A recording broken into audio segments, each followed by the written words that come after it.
score for Bolton, number 6, Mikey Doyle. Hello everybody, welcome back to the channel Off the Underside, and I've got another brilliant guest here in front of me.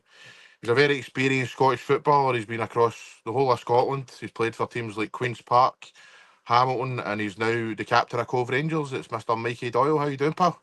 How you doing, mate? How's things?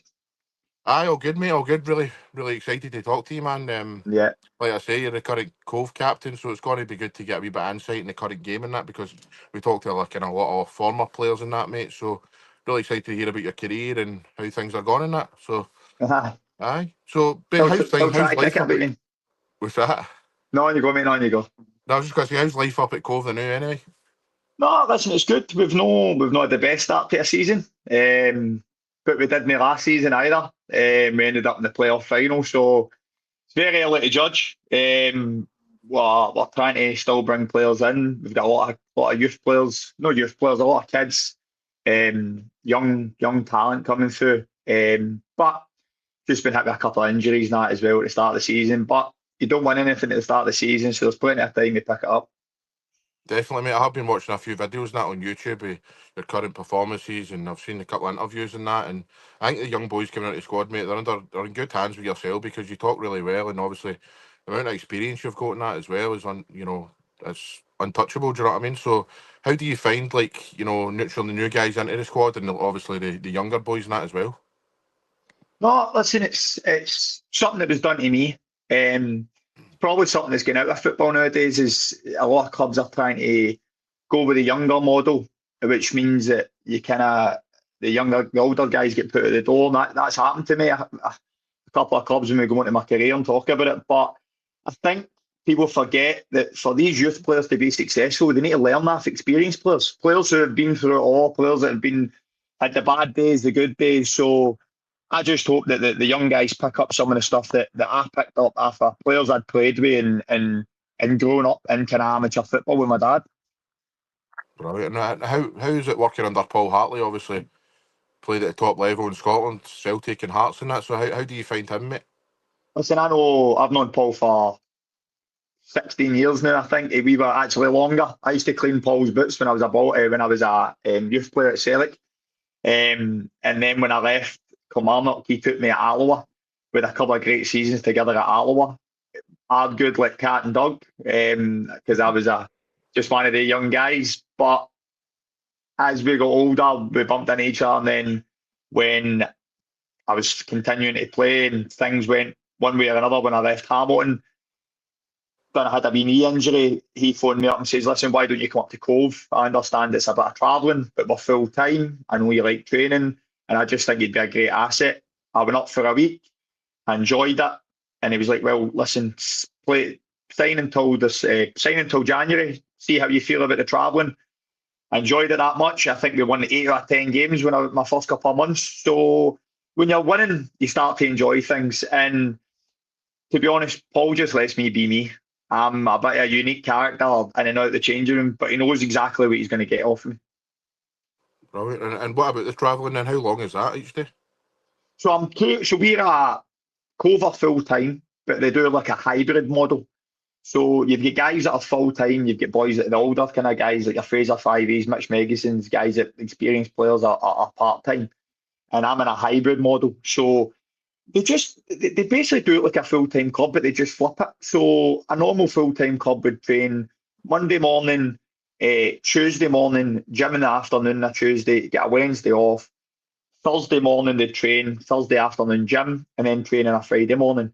The way Cove do it, they do the gym in the morning on a Tuesday and a Thursday, and then the part-time players come in for the football session in the afternoon. And the way I work it is I do the Tuesday, Thursday, and if it's a home game, I'll stay up, train Thursday, Friday during the day, and play on the Saturday. So it's working for me now. I've played a lot of games still, even though I'm getting older. I still feel fit. So no, it's just about looking after yourself. But it's really good to be a full-time club. I know you're playing Hamilton this weekend. Is that at Cove or is that at Hamilton? That's at Hamilton. That's the more it's not even at Hamilton anymore. It's at Broadwood now.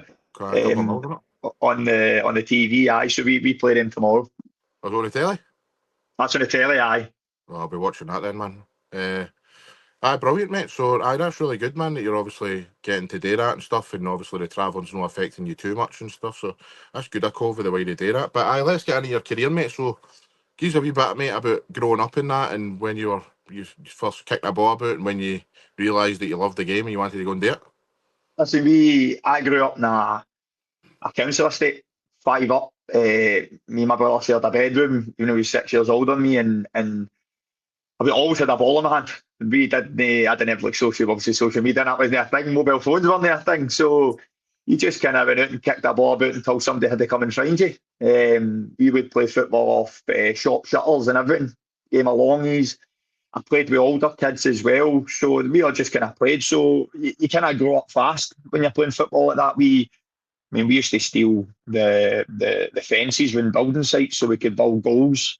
And you were playing couple of doubles as we called it, so you'd get stuck with an older kid or a younger kid, and you just had to learn. So I'm so grateful that was actually how I was brought up, because I just love playing football. I got my love for football and for fitness and the love of the game just through my dad. To be honest, he loves it.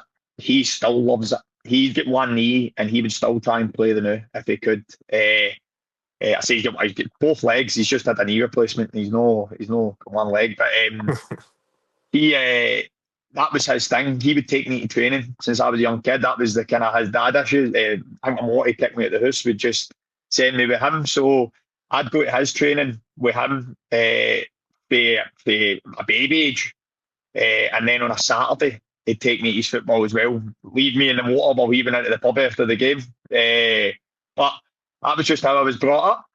Grew up, started joining into the training sessions. So I was about 13, 14 in training with men, and they didn't let up on me. So that kind of got me into just being the physical side of things and the banter and the camaraderie about a changing room. And I think a lot of managers played under know that's something that I bring into football for the club I signed for. One of the things is I always think the changing room's an important place to have a good relationship with people and a wee bit of fun as well.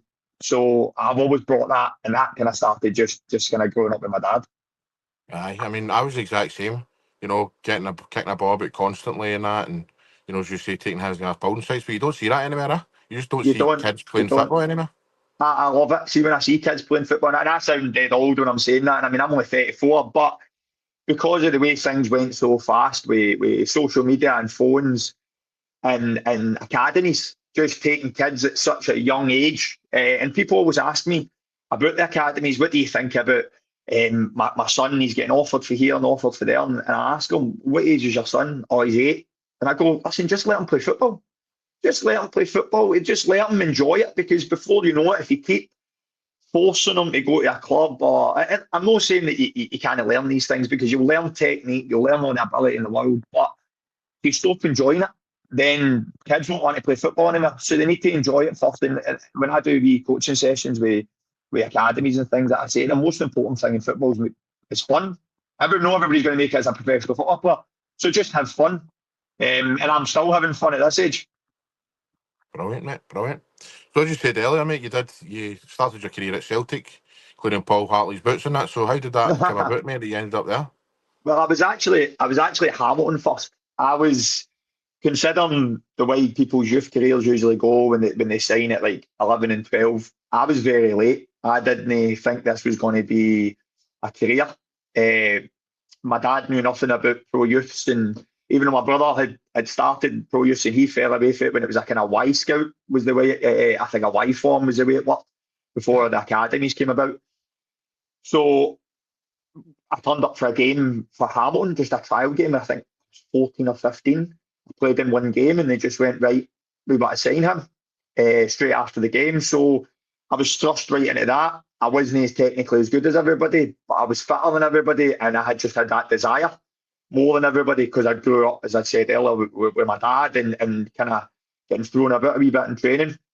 And within a year at Hamilton, we get contacted off Celtic and they wanted to buy me off Hamilton. So it really went from just playing with my mates at school and five-a-side tournaments and things like that to Hamilton for a year. The next summer, I was going to Celtic, and my dad knew nothing about professional teams. So he was just like, at Celtic, do you really want to knock it back? Because a lot of the guys at Hamilton say to me, we're actually a better youth team for getting into the first team. A lot of people will come through Celtic, but Hamilton, you've got a chance. But at that time, we didn't know. So I ended up signing with Celtic in the summer on a 2-year deal. And I'll be honest, I absolutely loved it. Tommy Burns was the head of youth at the time. He took me, my mum and my dad up to Parkhead. We signed on the table. We got a tour. And it was brilliant. We absolutely loved it. And Tommy Burns just had, as people know, a great bit of banter. So does my dad. And they just got on great. So, yeah, I ended up at Celtic first as a youth player, then left school, and I decided to go in myself full time. It was my dad was paying my bus fare. It was obviously boys on contract, but I went, I'm going to come away from the youth stuff. I want to go in full time. And they eventually put me on expenses. But that wasn't a bad thing, because I think kids nowadays at a young age get so much money. And I know this for a fact, because we've got a couple of boys up at Cove that have been at Rangers for years, we're at Celtic, and they get so much money when they're younger that they forget that you need to earn it, if that makes sense. Because one of the boys that was with me on expenses was James Forrest, and you look at his career. Now, do you know what I mean? You didn't get all the money in the world right at the beginning, but you earn it. And that was kind of Tommy Burns', I believe that was his kind of philosophy. He wanted people to play for Celtic. He wanted you to earn significantly the stripes. Do you know what I mean? You could go up to Maryhill and get a lot of people, or as we used to say, I can get 20 people from Maryhill and come in and kick a ball about, but you've got to earn it here. So I was at Celtic for 2 years, as I say, I washing Paul Hartley's boots. That's brilliant. That's a brilliant apprenticeship, mate. And see the amount of people on here that mentioned Tommy and that. It was unbelievable. We're actually talking to his boy next week on here. Oh, right, magic. So I'm looking forward to that, mate, because obviously there's so many people that speak about him, man, and high regard in that. It was just him. It was so much fun. It was so much fun. More with the kids, but then he had a serious side, and he gave you a kick up the arse. He did, and you knew when he was coming down to training or coming down to games, he demanded a standard, and he demanded what he would call a Celtic standard. He demanded the best. If he'd have spoke to Tommy Burns, he'd have said Celtic was the best club in the world, and it was a privilege to play there. And he got me working hard. Even though I was a hard working boy, he got me work hard on my touch, work hard on my ability, because you wanted to play for it. It was quite funny. One of the things he said, he came to watch a game once, and I think it had been a while since I'd seen him, and I played really well. And he gave me a cheeky insult, but a compliment at the same time. He was like, that boy there, he's like, wears his heart on his sleeve. He says, we weren't even signing him as somebody to make the first team, but I'm telling you right now, if everybody had his heart and desire, he'll make it. And he just kind of said that to me. And it's a kind of, he obviously doesn't believe my ability. I think I'm going to make Celtic's first team, but you can prove people wrong. And I remember when he said that to me, I thought, do you know, that just shows that wearing your heart on your sleeve and giving 100% is just not something people ask for. Oh, definitely, mate, definitely. And it's funny you say that, because obviously one of the interviews I was talking about earlier, where I seen you were actually saying that, mate, after a game, that people around you know that, see, as long as they're giving 100%, then that's good enough for you. What more can you ask for? You're not always going to have the best game in the world. People are going to do bad passes. People are going to make mistakes. People are going to kind of switch off at times, and sometimes the player you come up against might just be better than you. But if you get 100%, and you've got 11 other people giving you 100% as well, believe me, you'll win more than you'll lose. And it's always something I've gave is 100%. I'm no going to sit here and kid on I've got the best ability in the world. I can't ping the ball 50, 60 yards every time. But every training session, I get 100%. I've got a couple of different sides of me. There's a side of me in the change room where I'm off running games. There's a side when I'm in the house for the missus and I'm chilled. And then there's one when I'm on the football park and I will run for a brick wall for you. And I believe that's why every manager likes what I can give you. Ah, brilliant, mate. I mean, that's the attitude you've got. It's just spot on. That's how you've had the career you've had. You know what I mean? Obviously playing at all these different clubs and that, but so you didn't quite make the first team at Celtic. So what happened after that when you got to Kilmarnock? So listen, I'd been moved up a couple of times to the reserves and played a couple of reserve games. Quite a funny story. I remember I was training one day and it was the 19s versus the reserves. I think I was only maybe 15 or 16 at the time. And we were playing the reserves and I was playing left back and I'd done really well. And Wally McStay said to me, he's like, the more he's like, we turned up the next day for training, and he was like, "You're not training this morning," and I was like, "Oh, I've done something wrong." And he's like, "No," he's like, "You're in with the reserves," and I was like, "Right, okay, brilliant." Phone, and actually, I didn't have a mobile phone at the time or anything like that, but I was like, "Right, okay." So this was up at Lennoxtown. So I was like, "Right, brilliant." So I hung about all day, came on the last maybe 20 minutes of the reserve game. William stayed, Danny McGrain with the manager and the assistant manager at the time. Done okay. I don't know if Bobo Baldi was maybe playing. I think he was maybe next to me. But I done okay. It's just a young guy. And after the game, everybody was leaving, and I was like, by the way, I usually get a lift home. Like I stay nowhere near. Like, I'm in Drumchapel. I stay nowhere near. And the woman was like, right, okay. And I was like, do you know something? It's all right. I'll just grab my stuff and walk. And I underestimated how long the walk is, by the way. It's 20 miles. And as I was walking home, I'm just up the side of the road, wee country roads. Danny McGrain pulled in. He must have seen me with the tracksuit on, and he's like, get in the car. And I was talking away for him, and he obviously stayed in Drumchapel, and he just started giving me a wee bit of advice about playing right back, and just he's like, you can tuck in more, you can do this, you can do that. And I'm fascinated with him. I'm like, right, okay, brilliant. When we get out the house, as I say, I stayed in a council estate. He came out and he said hello to my mum and that, and he drove away, and I was happy with it. Danny McGrain, like, that was amazing. So I done that with Celtic, and then I thought I was going to get another deal. I spoke to Tommy Burns about it. He says, right, he says, listen, you've definitely improved, as you say, you wear your heart on your sleeve. You're kind of the kids we kind of want about here. And then it just so happened that Tommy obviously took unwell.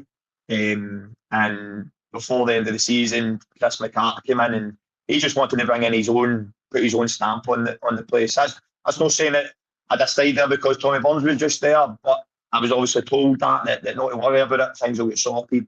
And Chris McCarthy came in, and he just wanted to bring his own players in. He wanted to bring his own youth players in. He signed a couple of boys from Motherwell at the time where he was head of youth. Obviously, like boys like Paul Slane and that had come in. And that's just the way football works. You learn these things. I'm glad I learned them at a young age. It just happens that way. So I left Celtic. I got offered a couple of clubs in the summer. I went up and done a bit of training with Falkirk. But I didn't drive at the time, so Falkirk trained at Stirling, so it was relying on other people.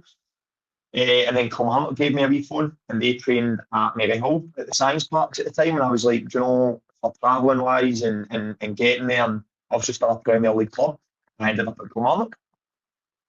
How hard was it to leave Celtic? Obviously, did you ever try and convince anybody, listen, I'll get our keys another shot here or whatever, or was it just kind of, right, okay, I'll accept it and move on? Listen, it was hard. It's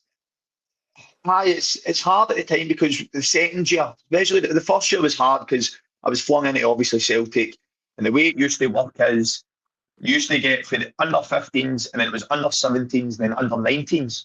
So when I signed for Celtic, I was the younger. You always had two groups. I don't know if they do it that way anymore, but you always skip two levels. So the first year, I was a 16-year-old, so I was a 15-year-old playing under 17s. So I was the young guy. So the older boys are always going to start. Whether, I mean, even you look at the bench, like at that time, one of the boys made obviously, like I said about James Forrest, Cam McGregor was moved up a couple of levels. He was sitting on the bench. So you're the younger version, and you understand that. The second year, when I was the older one, I became the captain in under 17s. I don't think we get beat the whole year. We were invited to tournaments all over the world. We were absolutely flying. So I thought to myself, by the way, you're gonna get offered a deal here. They were hoping you were gonna get offered a deal. We went into the meeting, and it was Chris McCarthy. It was a very weird meeting. My dad still talks about it sometimes because I met him not that long ago. It was Joe McBride, was my manager at the time. And Chris McCarthy's telling my dad across the table, listen, we're going to go down another route, and we believe that Michael's a good player and we have a great future, but he's just not for us. And Joe McBride kind of butted in, and he was like, listen, I think we're making a massive mistake here. He said, I don't think we should be letting you go, but that's just the way football is. So me and my dad are sitting across a table with two different opinions of me. Do you know what I mean? So when I left the meeting, I was very confused because you obviously think, oh, well, I'm not good enough to play for Celtic. And my dad obviously they've never been through anything like that. So he's just like, listen, just keep your head up. It's absolutely fine. But then we were like, where do we go from here? Because in that 3-year period, we went from playing kids football with your mates to Hamilton to getting bought to Celtic to then kind of basically out in the street, if that kind of makes sense. I just kind of went for a walk. I think I went for a walk out in the rain after it. I kind of remember that. And then I just went, do you know something? I'm going to make it anyway. So during the summer, a couple of clubs gave us a wee phone, and I just ended up at Clark. Obviously, it didn't quite work out, mate, but honestly, you'll have the memories forever. Danny McGrain and the motor and all that, and Of certain course, things that maybe they'll ever take away from you, man. definitely. Like with the thing with Celtic, because I mean, when I was through my career, I ended up back at Hamilton, obviously, to many years later. And people were saying, do you regret leaving Hamilton? I mean, not at all. Because when I had the 2 years at Celtic, two and a bit years at Celtic, the places I went, the people I met, the countries we travelled to, it was an amazing experience, in playing with better players. Again, it was a great pleasure. So no, I was gutted when I left, but you just roll up your sleeves and you get on it. So tell us about Kilmarnock then, mate, and your experience there. Kilmarnock was great. For pre-season, we trained in the Kilmarnock. I was under 18s at this time, with a wee bit of players from all over the place, because the players for Kilmarnock that travelled to Maryhill at the time, where we trained. The first team trained up kind of top of the hill. We trained at the bottom of the hill. You would maybe once or twice get asked to go up and make up the numbers of the first team with Jim Jeffries. He was never off the phone. That was the only time you ever seen Jim Jeffries walking about on his phone. I remember one of the young boys, they were training down next to us one time, and one of the young boys hit a shot, and pretty sure it took Jim Jeffries' phone he's on. And I've never seen a guy so angry in my life, even at this stage. I don't know if he was sorting out his golf trip or something like that. We had him and Billy Brown, and we let him do a couple of times for the first team, but it wasn't until I was 2 years there, under 18s, did really well. We got to the end of the season, and we were told, there was three of us got told we were getting kept on. There was a boy, Brenny, there was a boy, Dan Mackay, who's Barry Mackay's big brother, who was kind of the next big thing at Kilmarnock, and there was myself. And we were told we were getting a first team deal. So we were delighted, but listen, it wasn't even, it was pennies. It was pennies money. Do you know what I mean? I was delighted. I'd play football for free. So I was like, all right, brilliant, I'm gonna get a first team contract. And then we were told that we were only getting the first team contract if we stayed in the Premier League. So it was the season that I think Kilmarnock relegated Falkirk on the last day of the season, I think. So we're in the stand going, right, we're celebrating because Kilmarnock have stayed up. We're also celebrating because we're getting a first team deal. It was there the whole summer. We waited the whole summer to find out it was happening. It was the head of youth was phoning us. He was like, listen, I'm waiting to hear from the manager. So we eventually all got signed for the first team. We moved up to the first team. So it was Jimmy Calderwood finished it that season. It was Jimmy Calderwood that came in the whole side. So it was Jimmy Calderwood, Sandy Clark, and Jimmy Nicholl, who came in at the end of the year to keep Kilmarnock in the league. And they were just, I had been moved up a couple of times to train with them because they were brilliant. End of the season, we got offered a new deal, but it was Mitchell Patalainen that was coming in. So he came in during the off season, and it was him and Kenny Shields, who'd never worked together, which I always thought was mad. Had never worked together. They were two sides of a coin, but they had a great season. So I was up in the first team a couple of times on the bench, but nothing really happened. I never really played, but I think I seen a thing on your Instagram earlier about Alexei Aremenko. What a player, by the way. Honestly, like, up there with one of the best. And I only ever trained with him. I was in first team squads with him. Great character. Just what a player. But ability-wise was just a joke. He could walk, and he could just have more ability than you. It was just unbelievable.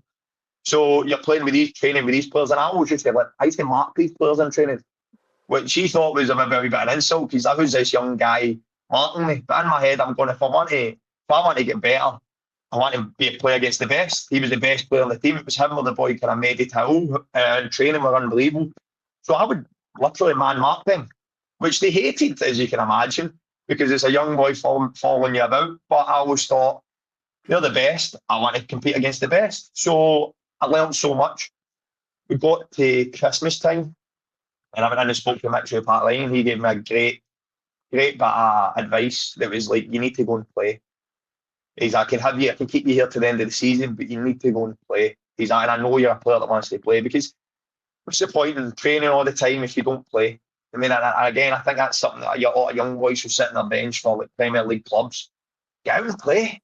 I'd play football for free, so why would I want to be sitting on the bench and training all week? I want to play. That's what you train for all week. So he spoke to me, and I ended up out on loan to Stirling Albion for the rest of the season in the Championship, which again thrust into man's football, which was great. We didn't have a great season, but they were part time. But I kept myself fit. Actually, would that be your advice to younger players and that then? Obviously, guys that are trying to make it at Premier League clubs or whatever, just go out and play and see how it goes first. 100%, get out and play. There's a couple of lads I know now leaving bigger clubs, and I've spoke to them. They're 21, 22. They've been at high profile clubs, but they've never played any first team football. By 21, I'd had 2 promotions in the for League Two into the Championship. I'd made over 100 games. So when you're a manager and you're looking at somebody 22, 21, just because this players came for a Celtic, a Rangers, a Hibs, a Hearts, you're looking at them going like that. He's never really played first team football. Do you know what I mean? He's played at the obviously with the Celtic Bs, the Celtic and the Rangers Bs you have nowadays. They're obviously trying to get them to do that in the lower leagues. But I've spoke to a couple of these young lads who are now in first team football, and they're actually learning more now than they did then, because they're coming up against guys like myself who will elbow you, who will bite, whose livelihood depends on it. Do you know what I mean? Who have to be successful, have no other option to be successful, or you lose your job. Somebody else will come in and replace you. So I definitely, that would some advice I would give to people. And again, I go back to the thing I said about like Tommy Burns about having fun. Like, have fun. Remember why you're playing football. Do you know what I mean? Some of you think it's an Instagram thing and go on Instagram and post because you can post your match photos and all that. I play football with my mates. Do you know what I mean? Remember why you play it. So definitely the advice I'd give to the young guys nowadays. Yeah, brilliant, man. I totally agree with that. I mean, there's too many guys that sit on the bench at these clubs and they never ever make it. And you know, you have carved out a really, really good career, mate. But there's loads of guys who are at these clubs and you never hear from them again. Do you know what I mean? Because they've probably maybe just kind of doubted themselves and that and gave up. Do you know what I mean? So I know, fair play, mate. But 100%. You look at the guys that left bigger clubs, your kind of Andy Robertsons and things like that when they were younger and have carved out unbelievable careers. Do you know what I mean? Even in England, you see it. I mean, the boy Eze left Arsenal when he was a kid, carved a career, now he's back at Arsenal. So nobody says you can't be good enough to eventually make it back to that team one day, but you learn experience and you learn that off experienced players. So definitely just go out and play. the one I think about when we're talking about this is Matt O'Reilly. Matt O'Reilly was at Fulham. He got offered a new contract at Fulham. He rejected it. He didn't even have another club. Him and his dad were going to train in a park all the time. And then obviously the move MK Dons came about and that, and obviously went to Celtic and then goes to Brighton for 30 odd million. So aye, man, it's definitely the right thing to do. 100%, 100%. Go out and play. I'm going to keep saying that because I was repeating that. Just enjoy yourself. Just enjoy playing football, whether it's with your mates. And I know a lot of guys that when my brother did it, he was Partick Thistle in Aberdeen before it was a kind of youth academies.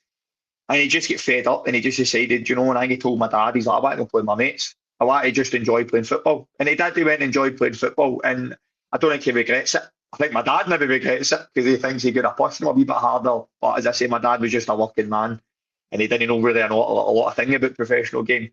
But doesn't mean his life would have been any different. But he went back and had a couple of great years playing with his mates. And I'm not going to lie, a couple of times through my career, I've popped in for a couple of games of 5-a-side with my mates just to go back and play with them. So I hope Paul Hartley's not watching this.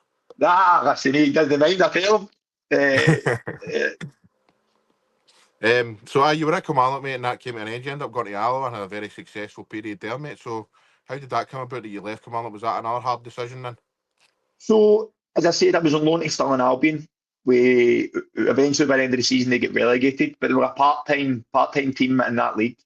For me, a lot of the guys there were maybe towards the end of their career. I was a very vocal young guy. I used to think, by the way, we should be doing more running. And when you've got guys at 35, 36 saying that this young 19-year-old saying or 18-year-old saying we should be doing more running, you can tell it me F off. Well, that's what I believed. I believed that you had to be fitter just to compete with full-time clubs. So it was a great experience at Stirling Albion. I left there in the summer. I didn't know what I was going to do. That happens a lot, by the way, through my summers. I don't know what I'm going to be doing.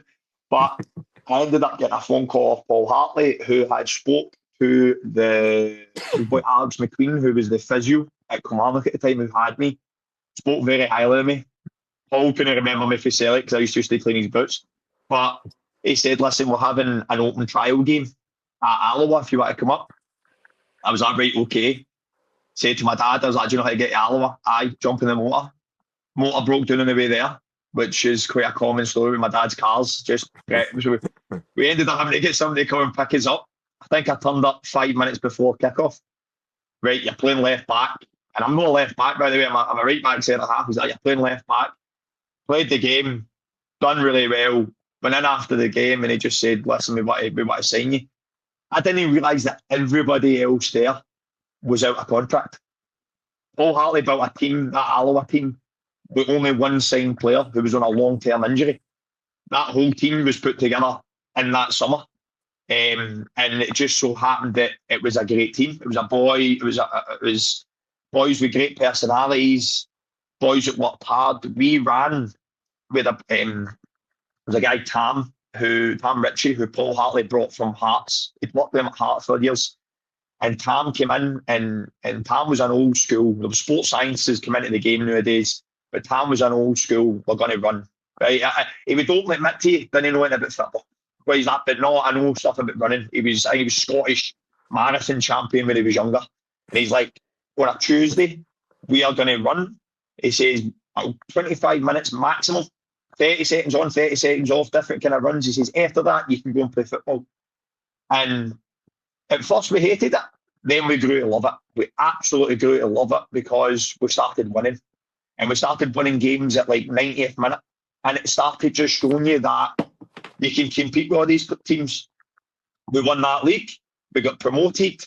We ended up the next season. Again, worked really hard, brought people in.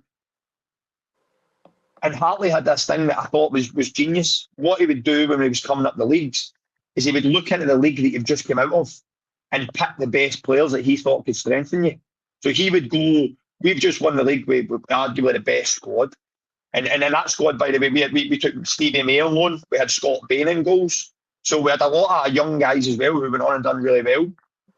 And he would pick guys for that league they thought could help us. So we signed like big Armand Oney, Christian Ra, because he was always difficult to play against. But we thought, let's sign him. Went up. We ended up getting promoted again through the playoffs into the championship. So it was a great time, great 2 seasons. While I was there, I had a couple of great offers to leave. I always wanted to go back full time. That was my goal. I wanted to go back full time. I took a wee bar job while I was part time with Alloa, a five-a-side complex, and I probably played more fives than I did work behind the bar. But it also stopped me when other guys were growing up going in night suit. I would have a shift behind the bar as soon as I played football. For a Friday night, I'd be working behind the bar at 21st or an 18th. Then I'd play the next day, and then I'd rush away for the game and go and work behind the bar again, which I absolutely loved because you still get the same kind of atmosphere, maybe talking to one or two of the birds as well. But it was great, and I loved it. And that was kind of my life for a couple of years.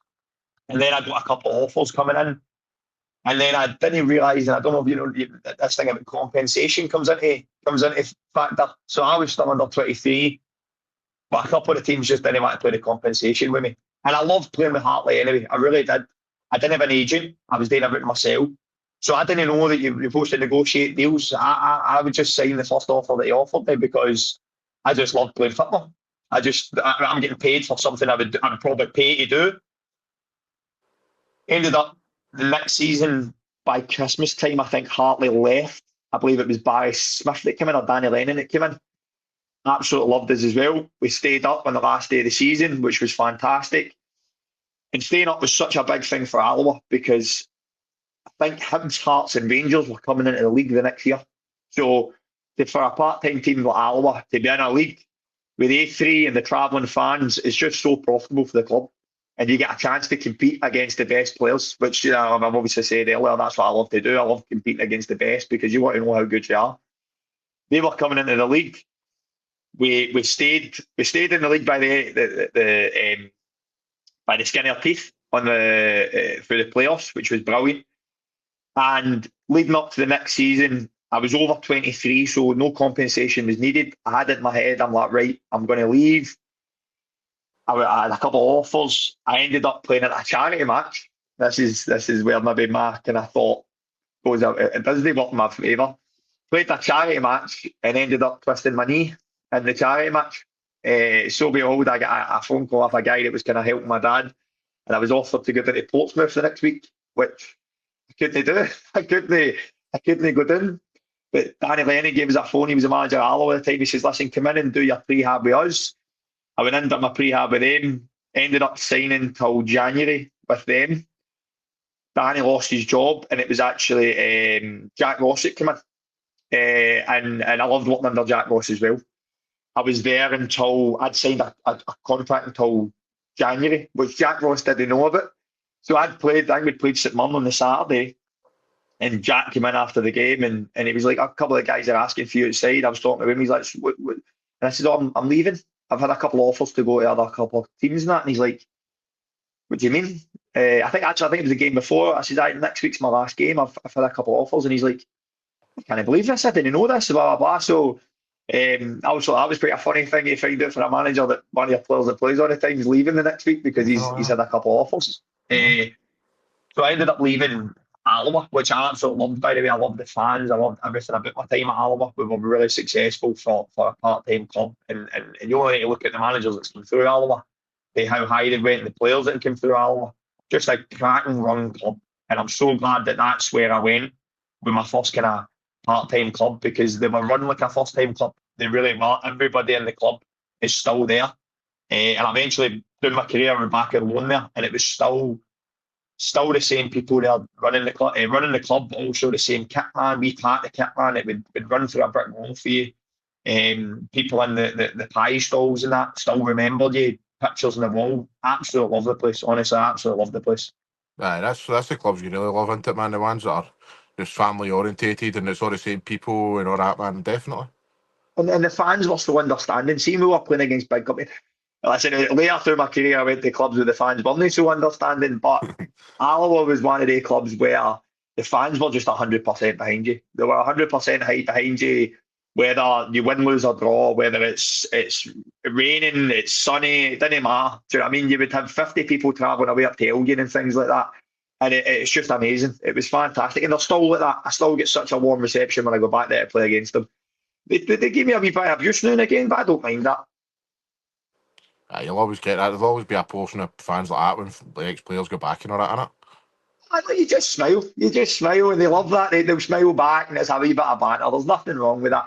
And when you're doing in the lower leagues, I mean, it's good playing in the big stadiums and things like that. When you're doing in the lower leagues and the fans are just right there, they're right there. Do you know what I mean? So I always like to interact with a wee bit, get a wee bit back and things like that. So it's brilliant. No, but I'm so glad that Alloa was my next experience as the team I left full time for.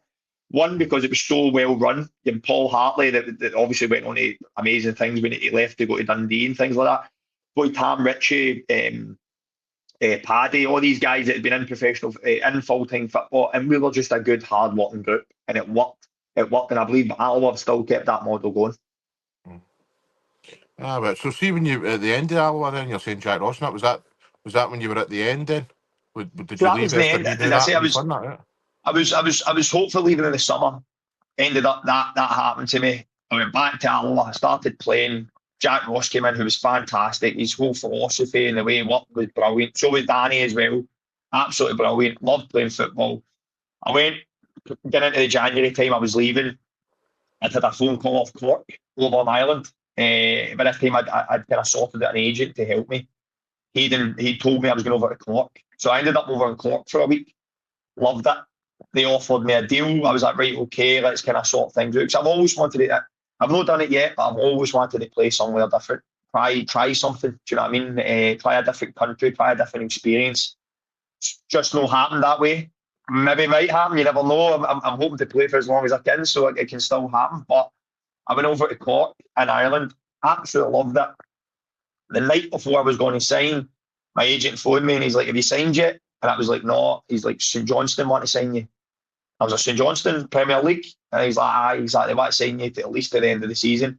He's like, "So don't sign anything. I'm going to speak to the manager at Cork." And I hadn't even told my missus, it was my wife. I didn't even tell her. I ended up just on a flight home and I signed with St Johnstone the next day, flew home, Friday morning, signed with St Johnstone, took a picture with the top and didn't even tell my dad, just sent my dad a picture. And he's like, what's happened here? And I was like, "I've just signed with St Johnstone in the Premier League." And he's like, basically, F off, he said. And I went, "No, I'm not even kidding on. I'm home. I'm not in Ireland anymore. I'm here in Perth." And he's like, "What?" I was like, "Right, okay." So by a trial with Cork, the week before I was playing against St Mirren, took a week training with Cork, was going to sign with them, got a phone call off St Johnstone, ended up back signing with St Johnstone. It just happened so quickly like that. Mm-hmm. And then what about your time at St Johnstone there? How did you find that? Do you know, it was hard. I'll admit it was really hard. It was a different point in my career because I'd went from playing every week with Alloa, played almost over 100 odd 70 games, been so successful, signed with the Premier League, signed in with St Johnstone, back in full time. I was put aside on the Friday when I signed, and it was Callum Davidson, and he was like, "Listen, we want to get you in the team. We want to get you in the team. Our right back's been a kind of weakness for us. We've got a boy on loan, Darnell Fisher from Celtic. He's just not hit the ground running. He's so we want to put you in there." I was like, "Brilliant." I says, "Listen, I'm ready to go." And he's like, "We play Aberdeen tomorrow, but we're not going to throw you straight in. We're going to play Darnell tomorrow."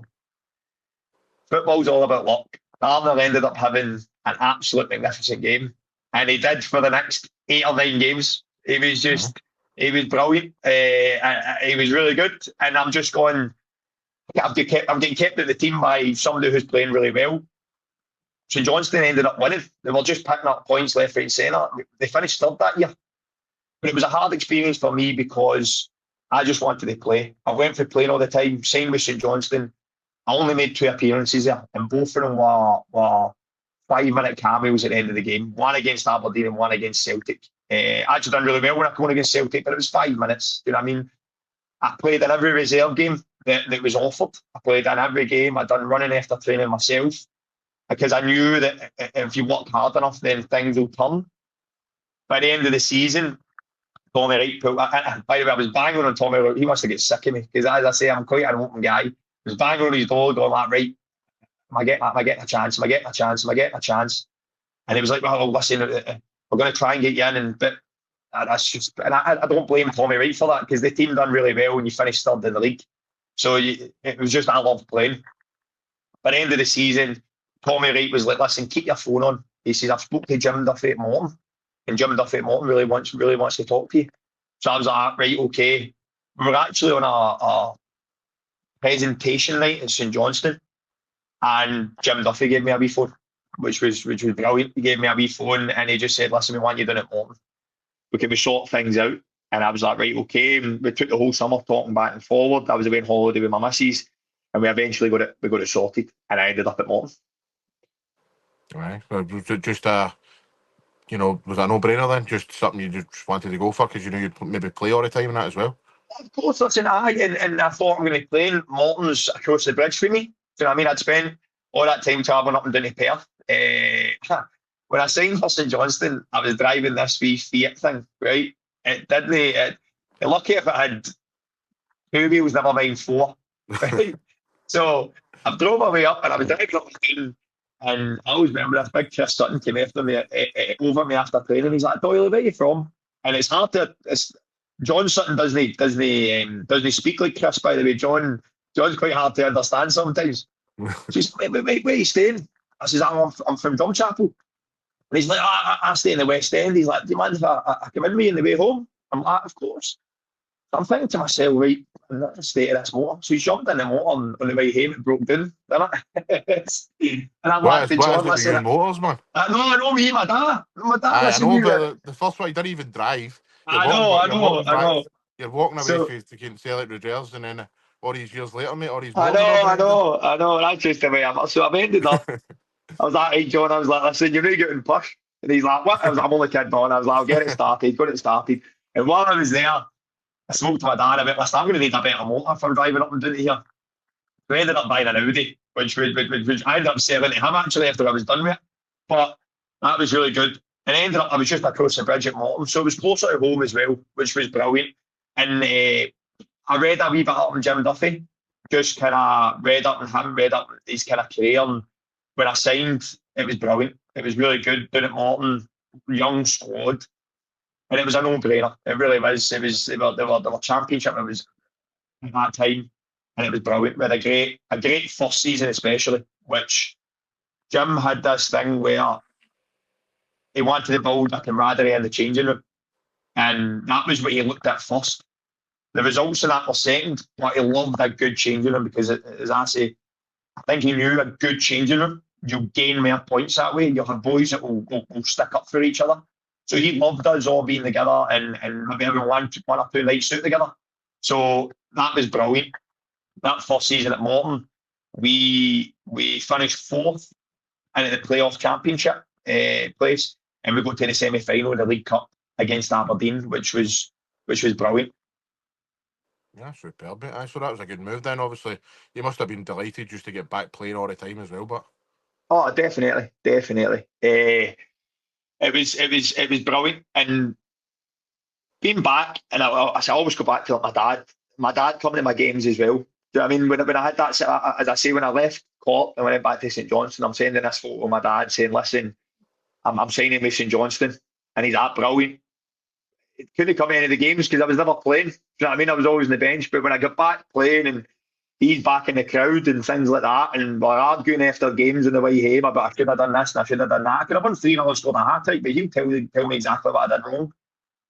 I love that. I love that, and I still love that to this day. So get back to playing every week, just enjoying the football. It was a great again. That was another great move for me. Second superb. season, we I think we finished sixth. We had a wee bit of a lesser season, but it was a great time I had at home. Good, mate. A couple of good years there, and then you go to Queen of the South. I went to How did Queen of the South. why did you leave Morton at that point then? Because obviously you were doing So really well. And again, through my career, you learn all these different wee things. And it's a lot of people that are there in football don't know these things happen. But I was in the Morton. Jim Duffy offered me a new contract, another 2-year deal. I was like, right, brilliant. Want to sign that. I was really enjoying it.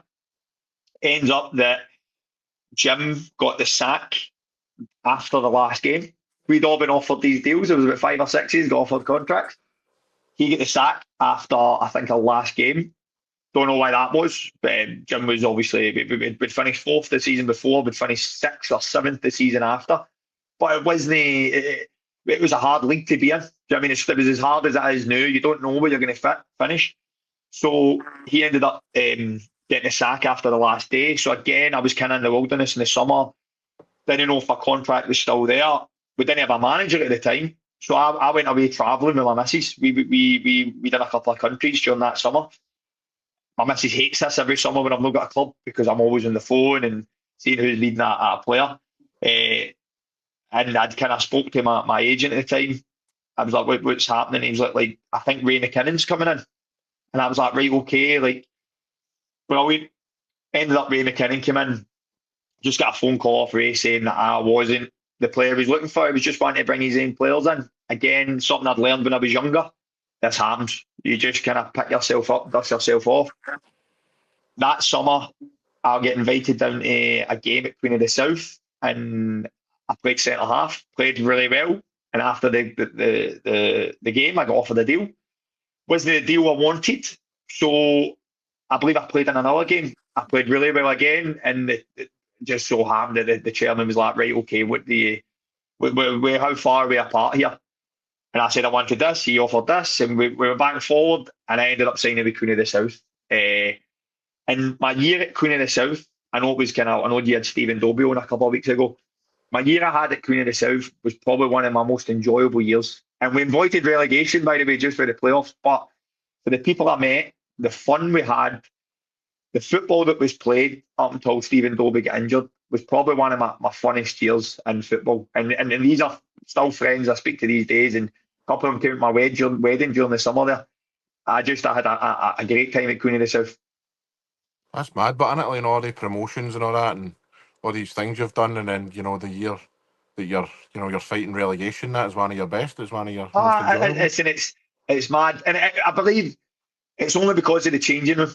The guys I had, Aldo Martin, Andy Stirling, Stephen Dobie, we were a kind of big Gary Harkins had played with Morton. We were just all good characters, and they were all good football players. I was just good in the changing room, and I was just a good defender, but they were all good, talented football players. We were flying up until Christmas. We were absolutely flying. We actually had a thing that I still speak to talk about it to this day. We were told that if the week before Christmas or the week before December, if we were in the top four, we got Monday, Tuesday, Wednesday off for our Christmas team night out. So we drew away from Ross County, and we were celebrating like we won. We were celebrating when we'd won the league because we knew we were getting off.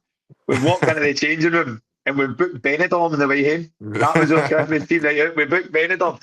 I was sitting in my wife's front in Benidorm in December time on our Christmas team night out. That's We superb, man. We took a wee bit of a nosedive after January. You could blame it was maybe the Christmas team night out, but Stephen Dobie got injured for 8 weeks, and Stephen and Lyndon were a great partnership. But Lyndon was never, and he still isn't. And Lyndon's attributes are brilliant. He complimented Stephen Dobie so much, but the wee bearded wizard with Stephen was just different. He was unbelievable. He just hit the target for everywhere. And I was actually speaking to my dad about this other day when I said I was coming on. I was going to say this. One of the worst things about Dobbs was, see if he hadn't scored yet, he wasn't giving you the ball. See if he scored two, he wasn't giving you the ball. Because he was either wanting a goal or he was wanting a hat-trick. And it just so happened he would always score, and he was brilliant. He was great. He ended up getting injured for 8 weeks. Lyndon was leading the line by himself, which was obviously went on to have the career he was, had great attributes, but he just wasn't a finisher the way Dobbs was. And in the championship, and still to this day, you start dropping points in 4 or 5 games, you start dropping down the league. And we did. We started dropping down the league, and I think it was the last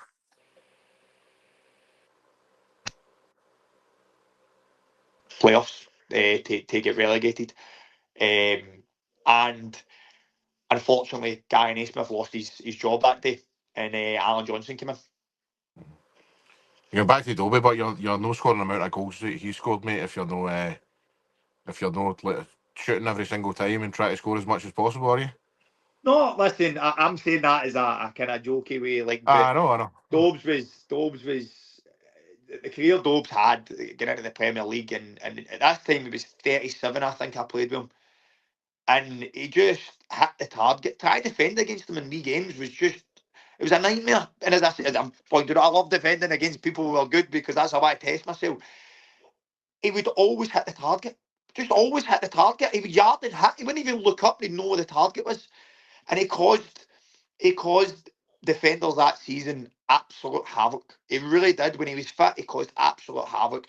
I'm good mates with Lawrence Shanklin, and we were playing against Ayr that season. I think Ayr were flying. We were maybe third or fourth. And it was built up in the paper, Dobbs versus Shanklin, because Shanklin had banged in all these goals for Ayr. Dobbs is obviously scoring all these goals for us. And the whole thing for the Ayr fans was you're basically a shite Lawrence Shanklin towards Stephen Dobie, which you don't need. Like, the worst thing you can do is annoy him. He scored 4. I think he scored 4 in the first half. And me and Shanklin are walking off at half time, and he's like, "Why did they have to annoy him?" And I was like, "I know, like, dude, he was that good. He was that good. He was one of the best I have played with, just as in a finisher, an absolute finisher." And I spoke to him about his earlier career and how he wishes he got fitter, older, like younger. And I kind of roundabout way, but he was always in the gym when he was a wee bit older. And now I'm getting a wee bit older. I'm starting to do it. I've always done it, but I'm thinking to myself, he played at such a good level at 37, 38. I can definitely do that as well. So it did give you that wee bit of inspiration to keep playing for as long as you could, because he loved it. And he did say to me once or twice that the Queen of the South changing room was actually one of the best he'd ever been in. And he'd been in a lot more successful changing rooms than I had. So he absolutely loved us. He did. They really did. And I loved that season. And we got Dobbs back fit for the playoffs. And that was the reason we stayed up, probably. Him and a couple of other players coming back for injury. And we stayed up. I'm not going to say we stayed up at a canter, but we played Raith in the playoffs. We won 3-0 away from home.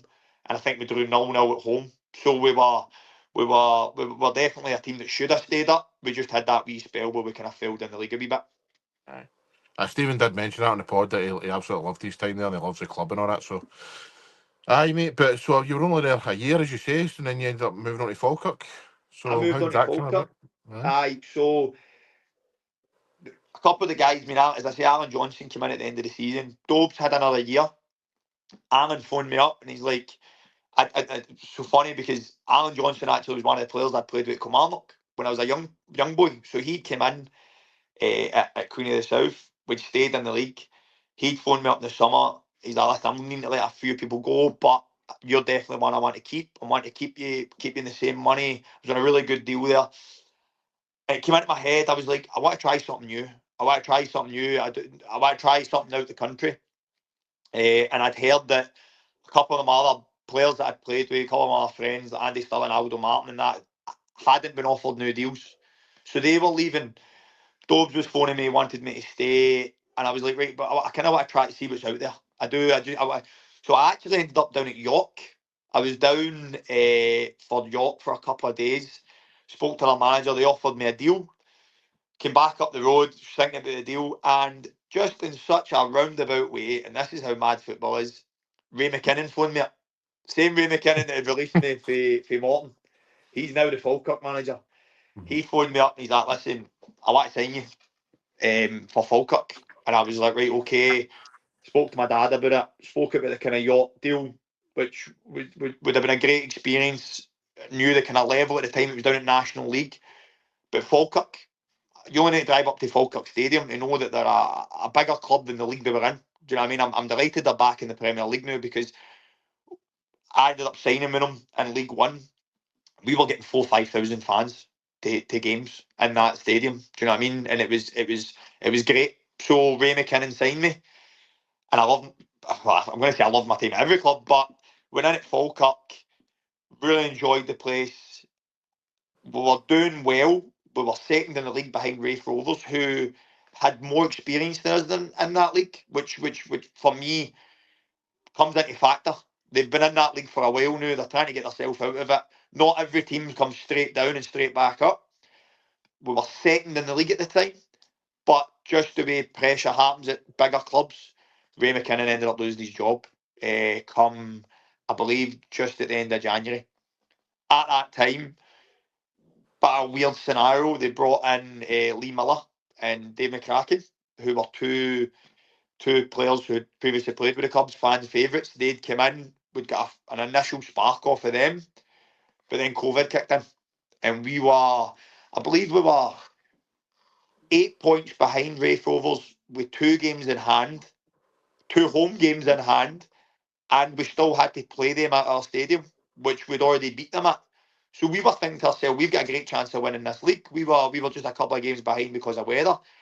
COVID came in and it kind of halted the whole league. Just halted the whole league. And then there was the talk towards the end of the season about they were going to redo the leagues and they didn't redo the leagues, so they just promoted the teams that were top of the leagues, which we felt really hard done by.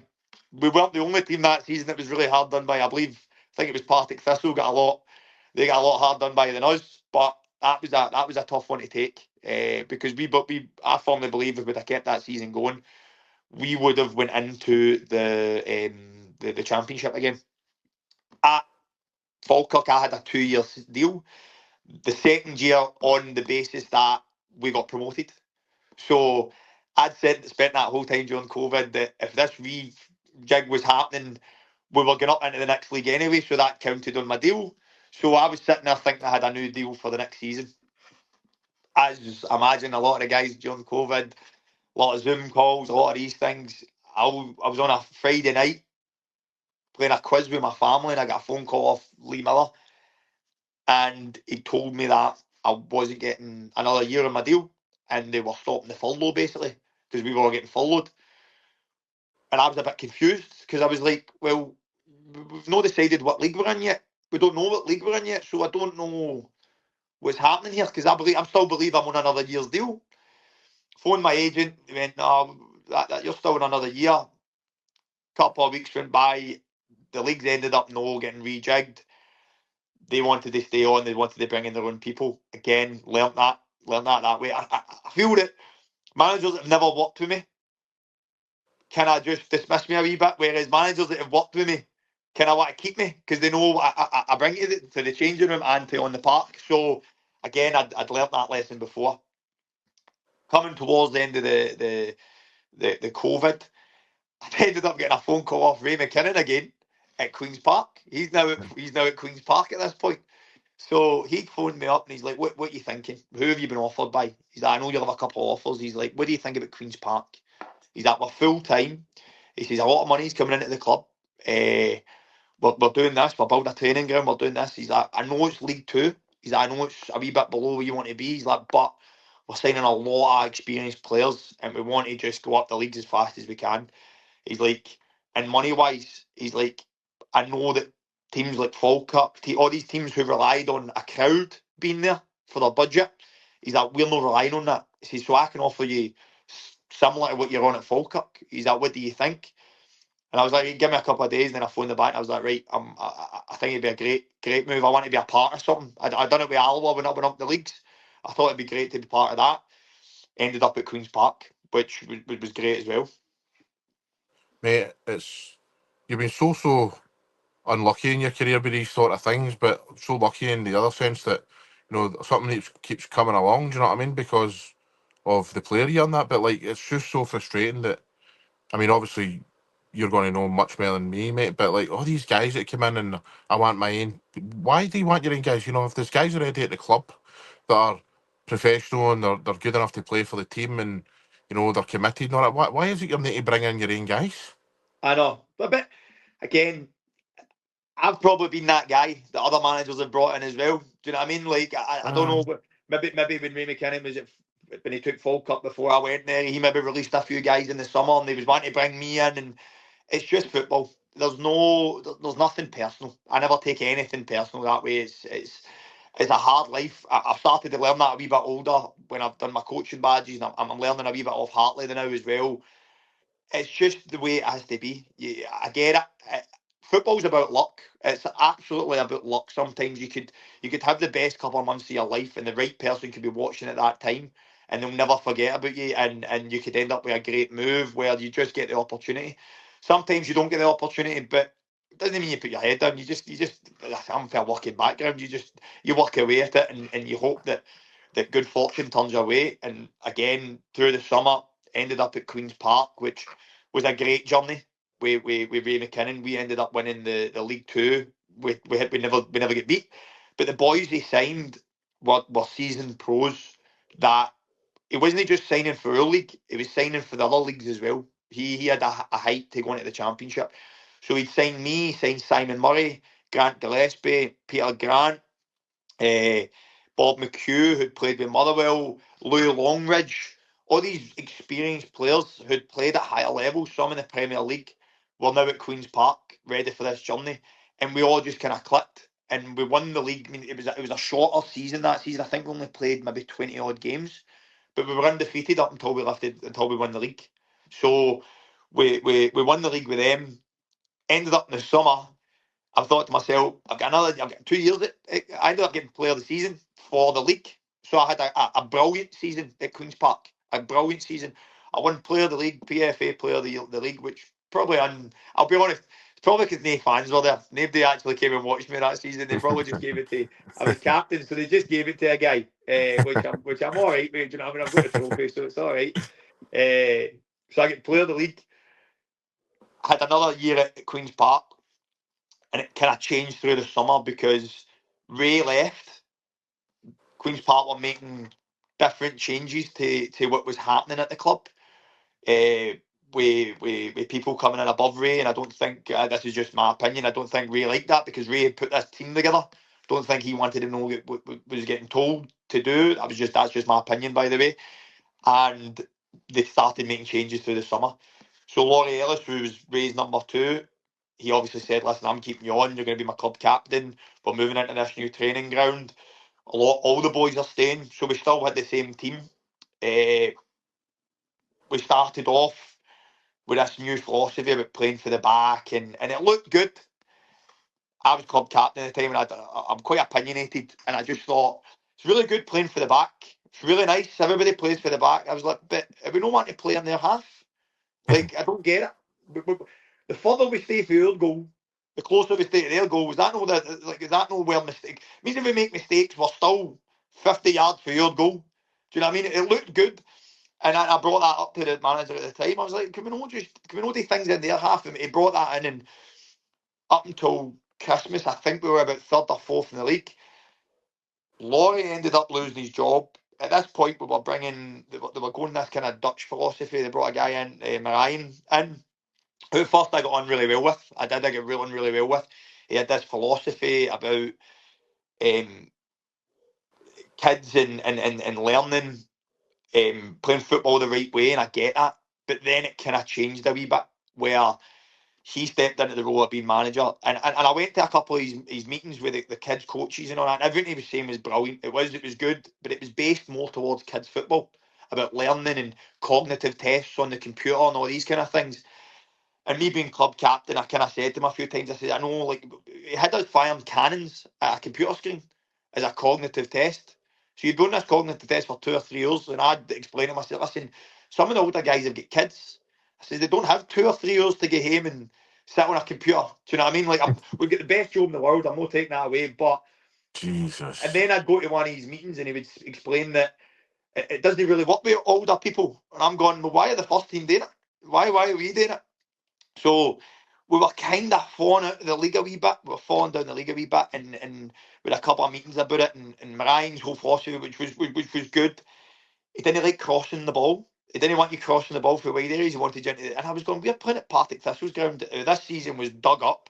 I was like, we don't have, like, get the ball into the box. Do you know what I mean? I know it's no pretty to watch, but get the ball into their box, scored goals.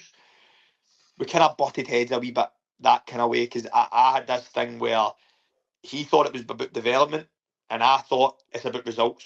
For me, it's a result-based business. If people don't get results, and I do get his philosophy that you're developing players. He'd been brought in to bring through youth players so the club could make money, which I get. I was at the stage where I was going, we still need to win games, because if we don't win games, we're going to lose our job. People are going to lose our job in this change room. The older guys are going to be out of a job if we don't. We've been brought in to get promoted to the championship. Couple of months down the line, Owen Coyle comes in. Me and Owen got on absolutely great. His philosophy was very similar to mine. Just win the game. By hook or by crook, bite, scratch, get the ball into their half, score goals, win the game. And end of the season, we won. We ended up getting promoted against Airdrie, who we hadn't beat the whole season, who finished 21 points ahead of us in the league season. We beat them in the playoff final to go into the championship. That's right, I remember that. But no, you're spot on, mate. Like, it just seems to be in this day and age, computers, laptops, let's do this, let's do that, instead of just playing the game, what I mean, getting the ball in the opposition's half. And it's, let's be honest, mate, we all know where it started. It started with Pep Guardiola, didn't it? His philosophy, let's start from the back, let's do all these things and look at cameras and all this stuff. But I'm with you, mate. I think that football should just be played on the park, get up the park, score goals, win the game. 100%. And I think football's starting to go in a wee kind of roundabout way where people are starting to find out that you can't always play for the back. By the way, see, even the best teams in the world don't always play for the back. They don't. Mean, you talk about Liverpool and like Van Dijk. Van Dijk will ping the ball 60, 70 yards into their half to give the strikers something to chase. So don't think that just because they play for the back, they don't always play for the back. I mean, even with Pep Guardiola, Edison, the goalie, had about 3 or 4 assists because he was happy to grab the ball, hit it 50, 60 yards up the park. Yep. So I do believe that you teach the kids to be confident on the ball, but you also need to teach them about risk in that as well. Sometimes playing for the back's really good, but what is the risk for the reward? Do you know what I mean? If you're trying to go into for kids, it's great because you're learning to play football, but winning's also a thing as well. Do you know what I mean? You need to teach your kids to play in their half, to win the game, to know what winning is. Do you know what I mean? That was one of the things I was delighted with the way I was brought up. Was there was winners and losers. Do you know what I mean? You hated it when you lost, but you loved it when you won. And I still take that to this day. When that happened, and when Ryan came in, who, by the way, I'm not saying his philosophy was wrong. His philosophy was right when he wanted to play football. And I know that technologies came in and stats and that have come in. Sometimes I would speak to the young boys, and we'd been beat 1-0, and we would have our stats up on a board as we walked by. Who ran the furthest? Who was the fastest? Who was the highest? Who covered the most distance? All this stuff. And I always remember one of the players, I've not named any names, but he walked up and he's like, Doyle, look at that. Hit a new top speed. And I was walking by him, and pardon my French, I was like, what the fuck does that matter? I says, we get beat 1-0. I says, look at the tap result before you look at any else.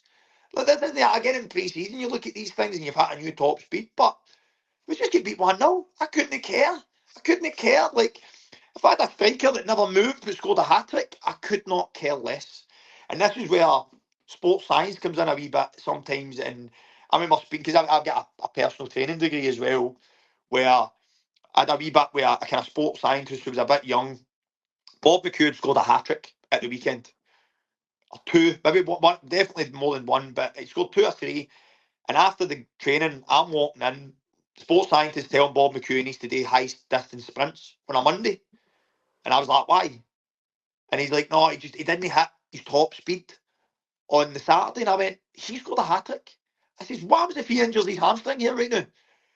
Bob's like, no, I'll just do it. I went, but that's just insane. For me, that just sounds mad. If you do your job on the football park, like, it doesn't matter about your stats. So I do think it's went a wee bit extreme with the stats. But I think it's starting to filter back in a wee bit now, because I think managers are trying a few things. And when you look at managers nowadays, they don't get a long time to in a job to go that way, to go the whole stat based. Results is what keeps people in jobs. So that was one of the kind of things that me and Ryan kind of disagreed on. And when Owen came in and we obviously went the other way, we obviously got promoted.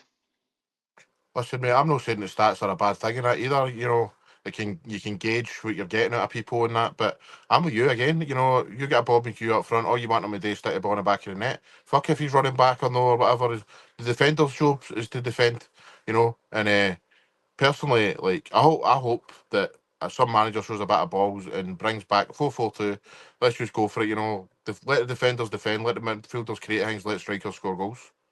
100%. And I say that to boys that I'm playing the side now. I was like, our job, and some of them are out youth academies and things like that, and they think about scoring goals and that. I'm like, listen, our job is to defend. I was brought up, my dad used to say a thing to me, and it still stuck with me. He's like, you don't lose goals, you don't lose games. If you're a defender, don't lose goals, don't lose games. Do you know what I mean? Like, the strikers might not have a best day, and it's a wee bit me saying that now because we're conceded a couple of goals at Cove. Not always the same goal, but somebody's switching off at this and that, and I totally get that. And I take that personally. I take a lot of responsibility of that because I'm an experienced player at the back. I'm obviously captain in the side just now. And I take that personal. So my drives home, these 2.5 hour drives to him. I don't talk to any of the boys. I'm hating life. I came in on Saturday there, we get beat 3-1 off Peterhead. My missus had 2 people sitting on the couch. They were having a couple of glasses of wine.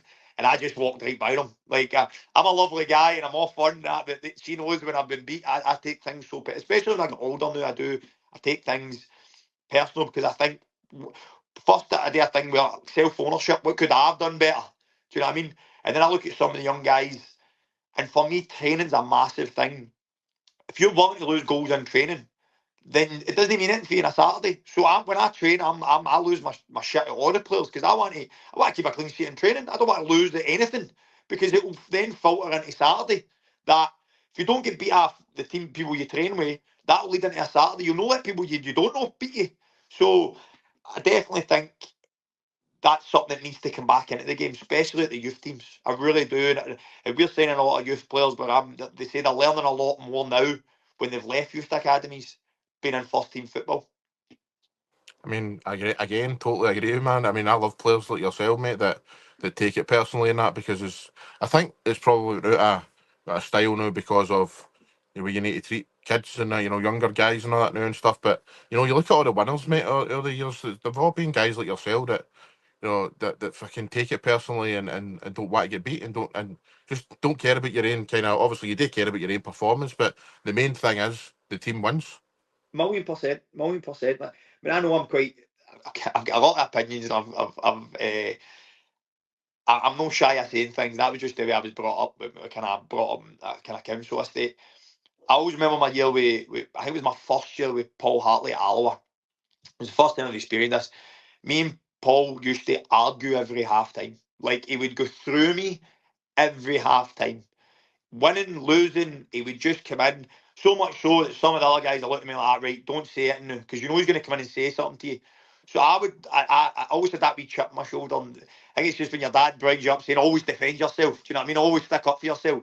Right. So I'm starting to defend myself, and I'm effing this back and effing that back, and kicked me off training grounds a couple of times. A couple of managers did, just because I was so passionate. We ended up in Magaluf that summer when we'd won the league. And as I say, I'm not shy to ask people, so I've kind of just sat with Paul. He was chilling by the pool, first year management, won a league, so he's chilling there. And I've just went up to him and I was like, Gaffer, I was like, why are you always fucking having a go at me?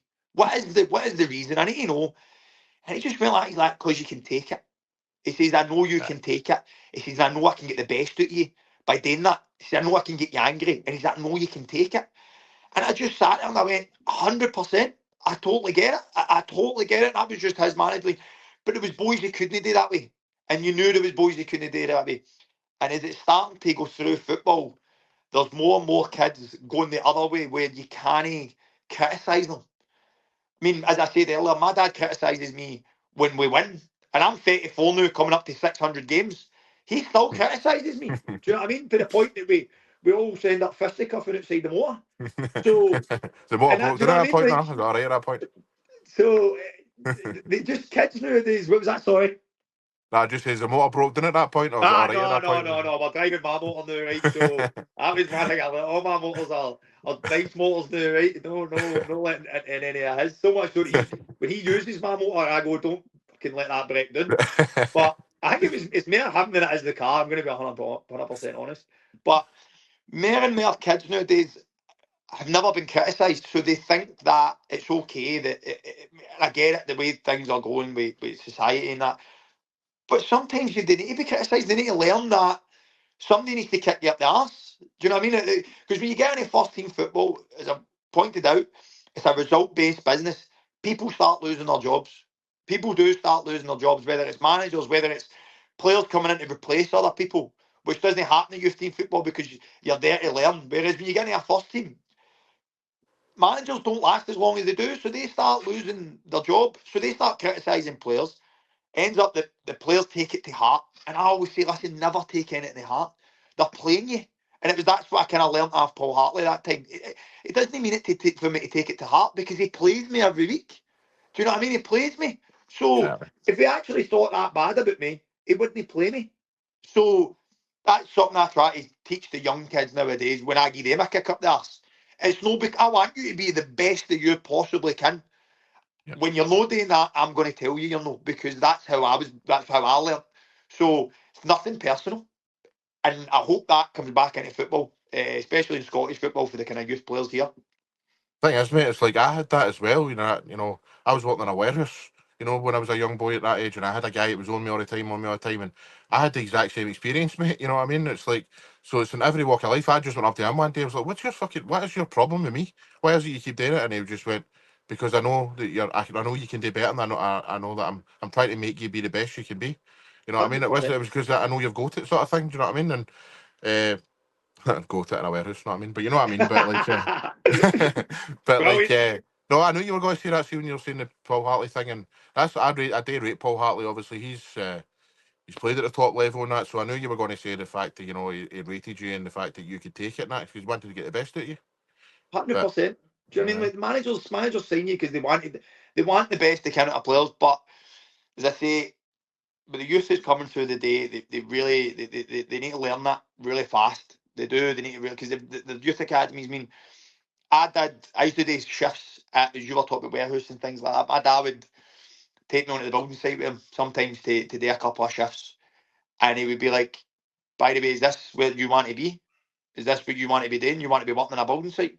He's like, "Do you want to be a professional football player?" And I was like, "Well, I want to be a professional football player." And by the way, this is me older. I'd already made like appearances at clubs and that. And he was like, "Well, you need to fucking work harder." He's like, "You really do." And like, And I was like, right, okay. And that's something I tell. I mean, I enjoy every training session. I love every training session. I think sometimes for young football players get into football because they want the glitz and the glam and the social media and all the birds that come with it and all that kind of thing. And I'm like, no, I would do this for free. And this is the best job in the world for me. It's honestly the best job in the world. When I see people retiring at the age I'm at, I go, I couldn't think anything worse. I spent 2 weeks away with the missus, and I'm going, oh, I can't wait to go back and give a game of football. Do you know what I mean? I've still got that wee thing in me, and I do think it's something that needs to come back in to football. And I imagine it will. As I say, football will go around and roundabouts where I hope it does. I hope it does. And that's not saying there's not a lot of young talent coming through, but I believe that they're learning off experienced players, and some of them can maybe get thrust into the limelight really quickly. But I hope there's obviously experienced players there to kind of go, no, wait, you need to kind of earn your stripes a wee bit. And that's what first team players did to me, by the way, as well. I get tortured a wee bit when I was younger, and that just happens. Mm. I mean, I'm exact same when it comes to the football passion, mate. You know, unfortunately, I couldn't kick my arse so my whole life. But you know, mate, I watch every games, get starstruck talking to guys like yourself all the time, man. You know, I've been nervous as fuck just coming on to talk to you. Do you know what I mean? And it's like, you know, seeing your career and like, oh, this guy's been, you know, done all this stuff, and there needs to be more passion like that. I just find that, you know, kids these days and that, mate, they've just no go what we had. Do you know what I mean? They've no go the love for the game as much. But No, but there's that. There's that. I sorry, no. There's pubs filled of people who thought they could have made it because of talent alone. Pubs, I would say that to there's pubs. You speak to guys in a pub going, I could have made it, but I didn't. Or something never went my way, or something went my way, and I went, no, you never made it because you didn't work hard enough for it. Do you know what I mean? I've known I am not the most talented football player in the world. I know that, but I know what I'm good at. I know what I can add, and I know I can 110%. And I'm still kicking about this the new, and I've played for as many clubs as I've had. I've had some successful seasons. I've had some bad seasons. I've had bad games. I've had good games. You just kind of hang in there, and through all the things that have happened through my career, it's just tough for me to be this way. Careful, mate.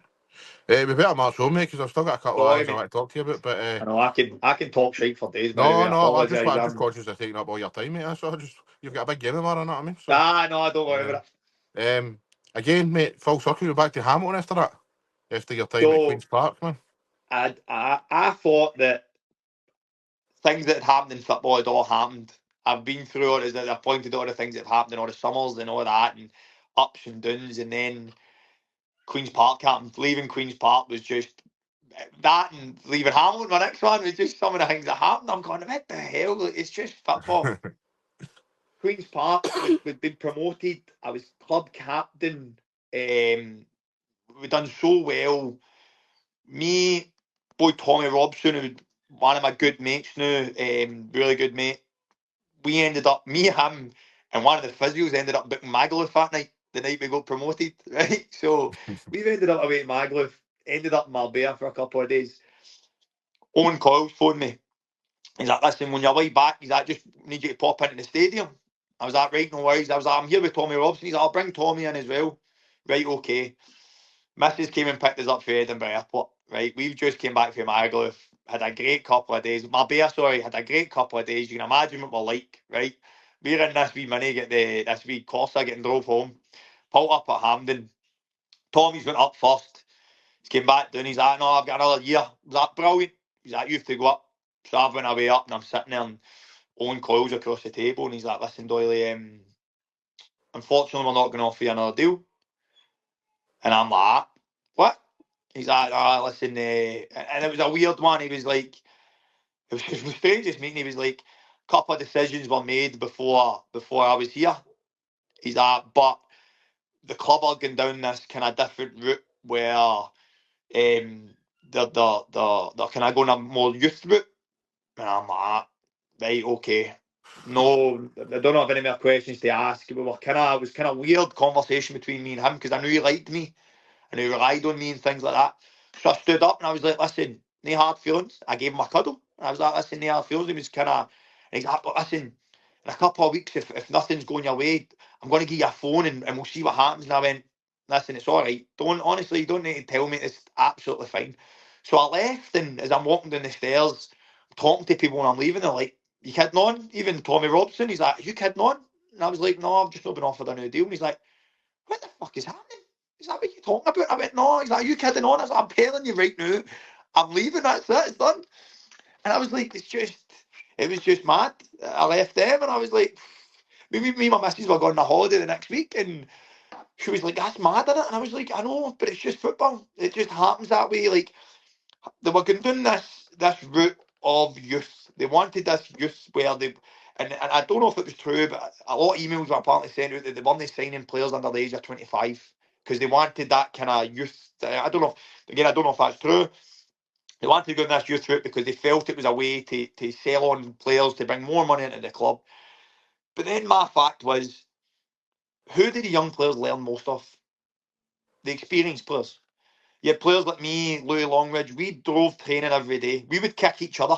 Do you know what I mean? Like we demanded standards. So why would you get rid of your experienced players? Do you know what I mean? And it was something that obviously the people who maybe were above Owen didn't understand, that you learn more off the experienced players than you do learn off anything else. We demand the standards. So that happened, and I was away on holiday. I ended up getting a phone call with my agent. He's like, what do you think about going in with Hamilton? He's like, Stuart Taylor's in charge, but he might be leaving. John Rankin's the number 2. He's like, do you want to go in Monday? And I was like, listen, I fly back Sunday night from Mexico, I think it was. And he's like, well, I'll tell them you come in Tuesday. And I went, no, I'll be on Monday. I was like, I don't care what time I land. I think I landed at 3 o'clock in the morning, and I was in training for, I think, 7 or 8 the next morning. And the first thing we were doing was a yo-yo test, which was the fitness thing. So I won that, and it ended up that speaking to the people above at Hamilton, they were like, we didn't realise you were leaving Queen's Park, but we would love to sign you here. Signed with Hamilton. So I kind of went a full circle back to the club that I'd started with, which was nice. Was a nice feeling, as in I'd been that chance to actually make it to the first team, because I always maybe thought what would happen if I didn't leave Hamilton before I went to Celtic. So getting that chance to go back and be at Hamilton and kind of tick that box was a great experience. What about the time at Hamilton second time then, though? Because with 20, says here with 21 appearances. 21 appearances up until Christmas. We were fighting for our lives, I was honest. I was one of only 2 signings that they'd made for the year before, and they just avoided relegation the year before.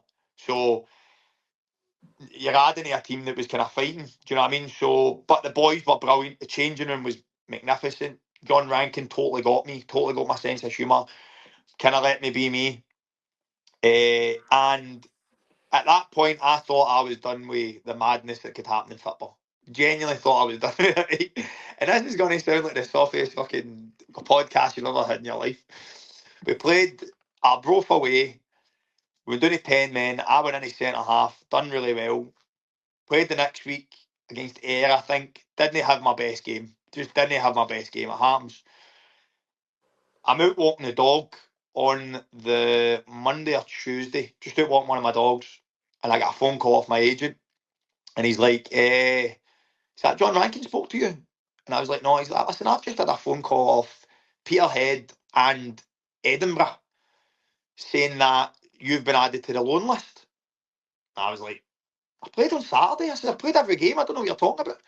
And he's like, listen, do me a favour, speak to John Rankin tomorrow. So I thought I went in and seen John Rankin. I was like, listen, have I been added to the loan list? And he's like, no, don't think so. And I was like, right, okay. Like, phone my agent. I went, no, listen, came in the next day.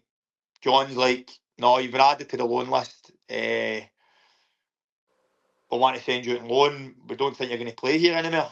I'm like, this is a bit strange. He's like, but if you want to stay and fight for your place, I'm all for it. He's like, because we're going to be bringing players in. I went, no, I'm going to stay and fight for my place. So why am I?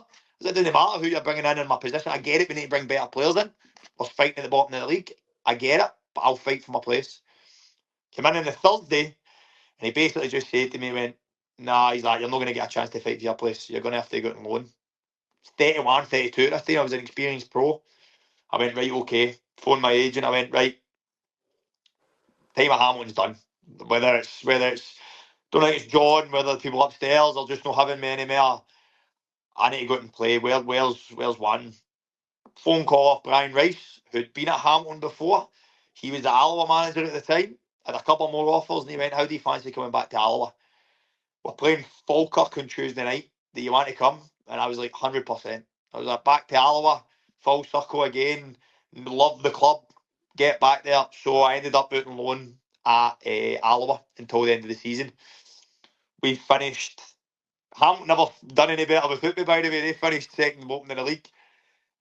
Alloa ended up finishing fourth, I believe, in the playoffs, and I couldn't play because it was playing against Hamilton.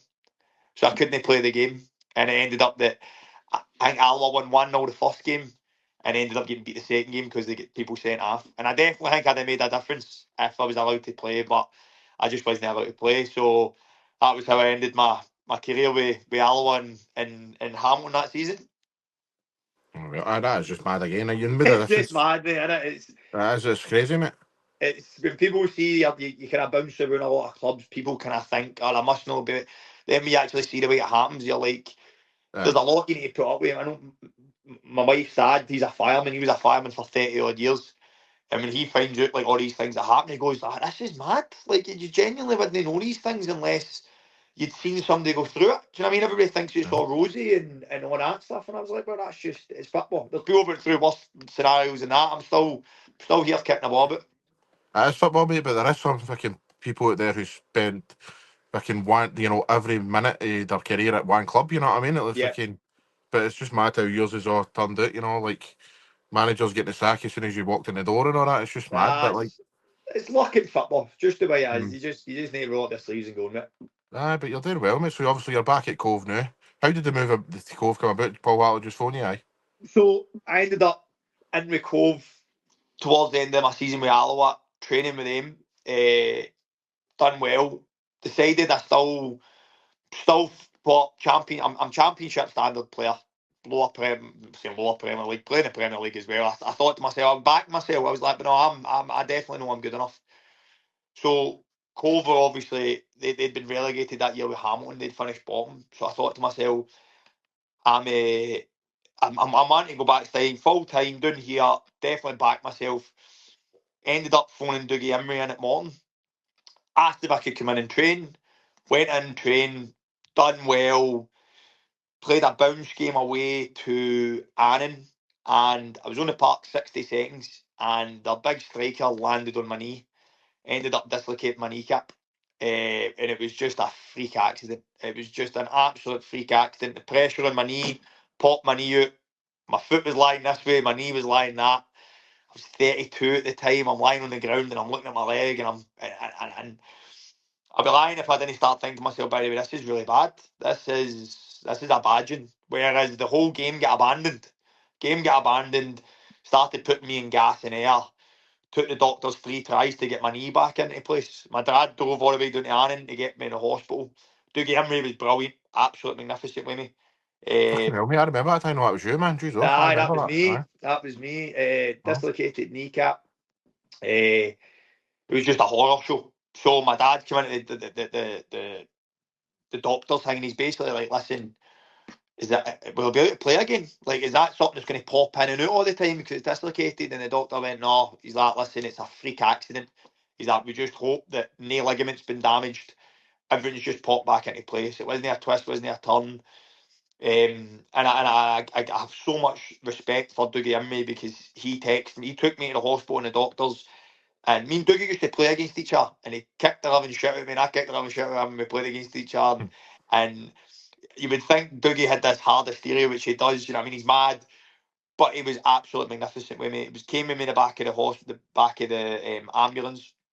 It's quite funny because I stopped taking the gas and air in the ambulance, so when I got to the hospital, the nurses looked at the gas and air and she's like, "By the way, you've not took a lot of that." And I went, "No, but I feel okay, I feel okay." She went, "No, you're going to have to take a lot of that right now." And I was like, "How?" And she's like, "We're going to have to pop your knee back into place."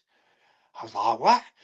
So first doctor came in, tried it. I'm calling him a CUNT, telling him like, "What's you doing? This is to get back into place." Just losing my shit. Other doctor came in, he tried it. Eventually one came in, he went, "Right, we're going to have a big bash at this. I'm going to smack it that way. They're going to turn your foot that way at the same time." Fucking hell, Oh, mate. straight in, Pop, man, Dougie Emmy's running in the corner like that. Oh, what's happening? Hey, one on man. Popped it right in. So, as I said, Dougie said to me, as soon as you want, come straight into Morton. We'll get your physio. We'll get the physios to look after you. Any scan you need, anything you need, we've got a duty of care, which I thought was brilliant because you always hear things about lower league clubs, kind of addiction players when they get the injury. I mean, I wasn't even a signed player, and they took me in. I done all my rehab there. Kind of spoke to him about what he was needing. At that point, he went, "Listen, I've got a certain budget. I'm not needing defenders." I was like, "100, right? That's fine." Phoned up Paul Hartley, and I was like, actually, I phoned up a few clubs, spoke to a few clubs. To be honest, no club wanted to touch a 32-year-old who had just done his knee, didn't know how fit I was going to be, because you take the risk. I'm always in a club I go to, I'm always on a decent wage, so that comes into factor. So it becomes one of the ones, you know what I mean? Nobody really wants to touch you. Sat the whole summer, just worked really hard, dug in the gym, doing a lot of running. Phoned Paul Hartley, and he was like, "Well, listen, we've not had a good start to the season. I think we're bottom in the league." He went, "We need defenders." He's like, "We're playing Queen of the South on Saturday. Do you want to play?" I hadn't played about 8-9 weeks, and I was like, 100%, 100%, I want to play.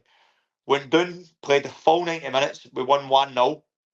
After the game, they offered me a deal until January, and I think we went a mad run. I think by the end of up until Christmas, I think we were maybe third or second in the league. I think we won 8 out of 10 games, absolutely flying. Enjoyed it that much. Didn't mind the travelling. They looked after me while I was up there. I ended up signing a 2-year come the January. So I went for having nothing to get up there and enjoying it. So much so that I ended up signing a 2-year, and it just so happened that I went for nobody touching me to, I think, in 2.5 years I'm coming up to my 100th game for Cove. And last season I played every minute of every game, and 48 games in a row. So I went for nobody thinking I could keep playing to probably being as good as I've ever been and as fit as I've ever been. Brilliant, mate. Honestly, love that, man. After the bad injury and all his setbacks that you've had, man. It's just brilliant, man. Love to hear that. Well done, mate. No, listen, the reason I kind of stick about as well is I just love being part of in a football club and changing rooms. I've got mates that I'll know for the rest of my life, boys I've played with and things like that, and I've got a million different stories I could tell you in these podcasts. Night shoot and all that. We've had like funny things and things that are lifelong memories. But they're the things I still love doing, and I've got no appetite for slowing down. I want to play. I still play every game, every minute. This season as well, we were playing Tuesday night there. I'll train on a Thursday. The gaffer will say, "Do you want to rest?" I was like, "No, I'll just train. I don't. I'll play football until I can." So I definitely love that fact about me, and I believe Paul does that as well. Brilliant, mate. Honestly, it's superb, man. But aye, well done, mate. Honestly, it's fucking brilliant story, man. But aye, I'll let you go in a wee minute, mate. But I've got one more question before you let you go, Mikey. Yeah, Like I say, mate, it has been a total pleasure, man. But I'll carry this one. You've played at a lot of teams. You've played with a yeah, lot of players. yeah. Use your five-a-side teammate of players you played alongside if you were the coach. Oh shit! If I was playing alongside, right? Play all the players you played alongside. Who's your best 5 players, basically? Wow. And no kind of, oh, he's my pal act, you know what I mean? No, Just who's no, the no, best? no, no, Who's no, the no. best Sorry, 5 players? listen, I'm good mates with people with Matty Shields. I played with Hamilton. I'm kind of bringing him up the now and taking him to the gym and kind of. He's going through a couple of things in his career and he's just got back full time. I'd be raging if I didn't put him in, but I don't think he's making my five-a-side team. Listen, I could go back to Celtic days and things like that, playing with reserve games. I'm not. I mean, even with Nah, Kilmarnock, just your actual kit, yeah. with Kilmarnock, we had like Alexei Aremenko and Medi Towell were amazing. Like, if I'm going in goals, I mean, Scott Bain was brilliant for us at Alloa. Aldo Martin, yeah, and I'm going with a mate's thing, but he was unbelievable when I played with him. And I was gutted when things happened outside football with him, but he was, as a shot stopper, he was brilliant for us at Queen of the South. He was really good. So I'll go with Aldo in goals. Defenders. Put myself in there? No, I put myself. I was not bad at the No, you're the five coach, mate. No, you're not a player coach, you're just a coach. No, defenders. Played with a big boy, personal, right? This is the thing. The big boy Ben Gordon I played with Oh, at aye. at Alloa, right? Ben got into professional football about 26, 27. Dead old compared to the rest of us. Wow. Ben was unbelievable. Ben honestly just read the game so well. So much so that when Jim Goodwin went for Alloa to St Mirren, he took Ben with him. Ben had a really high paying job as an accountant, I think he was. And he was just an absolute Rolls Royce. He was just never seemed flustered or anything like that. Do you know what I mean? And you were going, this is a guy that hadn't even through youth teams and all that. He was just brilliant. And that was all the way up to the championship.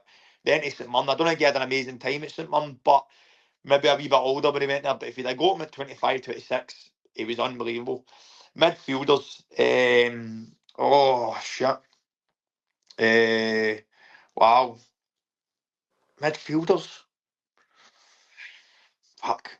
I always like bringing me Andy Sterling at 5-a-sides because he's unbelievable at 5-a-sides, but he put me on 11 a side part and he looks like a garden gnome. At 5-a-sides and in training, he's unbelievable. I'll skip midfield. I'll go top. I'm obviously having Stephen Dobie up top, right? Unbelievable. Unbelievable up there. In midfield, wow. I'm probably going to say a few people and people are going to go like that. Or my dad's going to watch this and go like, well, what about him? What about him? Because I'm forgetting everybody I've played with. Who played with me at Morton? Queen's Park was Gillespie, Luke O'Connell. Oh, fuck, man, you put me in the pressure here. Hamilton. Hamilton. I'm back to teams I've obviously played with. Hamilton, me Scotty Martin. I played with Scotty Martin at Hamilton, and he reminds me of my dad when I watched my dad playing. Wee man just wore his heart in his sleeve, and he would kick your granny to get the ball back. So for the sake of thingy, I'll put him in there, and probably Louis Longridge. I've been at Louis with a couple of teams. Didn't always shine, but Louis had the ability and he had the hard work as well. So I always thinking that he was somebody that had as good a work ethic as I did, but he had the ability as well. So I'd probably put Louis in there as well. Tommy Robson as well. Fuck. Aye, I'll go with that. I'll go Louis Longridge. Well, that sounds like a good team to me, mate. I know I said that was the last question, but I've actually thought of something else I want to ask you. On you go. Is there a striker that's obviously a defender, mate? Is there a player you played against that you thought, wow, they're just phenomenal? The toughest opponent? As I say, listen, I always wanted to play against the best. I always had, when I was in a different team for Dobbs, obviously I played against him.